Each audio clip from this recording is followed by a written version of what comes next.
नमस्कार, शिक्षालय में आप सभी का बेहद स्वागत है। मेरा नाम है रेणु यादव। इस मैटर अराउंड स्प्योर में एक बहुत ही बेहतरीन, बहुत ही प्यारा सैम्पल पेपर क्वेश्चन दे रखा है, सैम्पल क्वेश्चन दे रखा है। आइए सॉल्व करते हैं। कहता है 2 ml एसीटोन है present in 45 ml of its aqueous solution. Calculate the concentration of this solution. जो बच्चे कंसंट्रेशन ऑफ सोल्यूशन को अच्छी तरीके से जानते हैं, बहुत हबड़ दबड़ में ये क्वेश्चन करके आते हैं और फिर आकर दुखी होते हैं कि मैम हमने गलत कैसे कर दिया। अरे दीदी सही तो किया था, फिर क्या गड़बड़ हो गई। आइए बताती हूँ क्या गड़बड़ करते हैं आप लोग।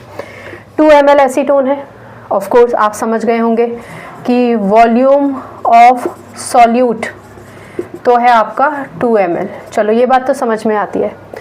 Is present in 45 ml of its aqueous solution. सबसे पहले ये समझिए एक्वस का क्या मतलब होता है। एक्वस का मतलब पानी, ठीक है ना। एक्वा, आप एक्वेरियम रखते हैं ना अपने घर में, एक्वा गार्ड रखते हैं ना। एक्वा मतलब वाटर, पानी। इसका मतलब सॉल्वेंट तो पानी ही होगा, लेकिन उन्होंने यहाँ पर एक शब्द इस्तेमाल किया है इट्स। इसका क्या मतलब हुआ, दोबारा से सुनिए। 2 ml of acetone is present in 45 ml of its aqueous solution। यानी ये जो टोटल वॉल्यूम था सॉल्यूशन का वो 45 ml था। कब? जब इसमें ऑलरेडी 2 ml हमारा एसीटोन डल चुका है, ठीक है ना।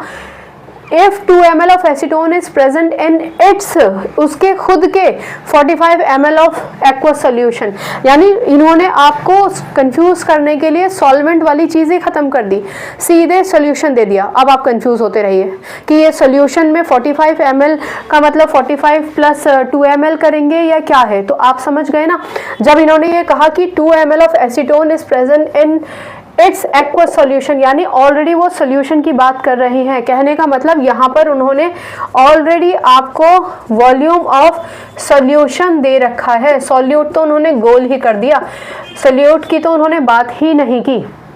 एक्वस सॉल्यूशन में मिलाया, यानी एसीटोन को हमने एक्वस पानी में मिलाया, तो जो टोटल क्वांटिटी हमारे पास आई सॉल्यूशन की वो 45 ml थी। यानी ये खुद ब खुद में क्या है, सॉल्यूट प्लस सॉल्वेंट है, ठीक है। अब अगर आप वैसे, मैं समझाने के लिए बता रही हूँ, ये पॉइंट्स लिख के आने की ज़रूरत नहीं है। अगर सॉल्यूट और सॉल्वेंट मिलके 45 है और सॉल्यूट ही 2 ml है, तो सॉल्वेंट कितना रहा होगा, डेफिनेटली 43 ml रहा होगा। पर इन्होंने 43 ml सॉल्वेंट नहीं दिया है, डायरेक्टली सॉल्यूशन का वॉल्यूम दे दिया है। समझ में आया। चलिए अब आगे बढ़ते हैं। आगे बढ़ने से पहले एसीटोन क्या होता है, नेल पेंट रिमूवर देखा है, जो पेंट्स वगैरह होते हैं उसमें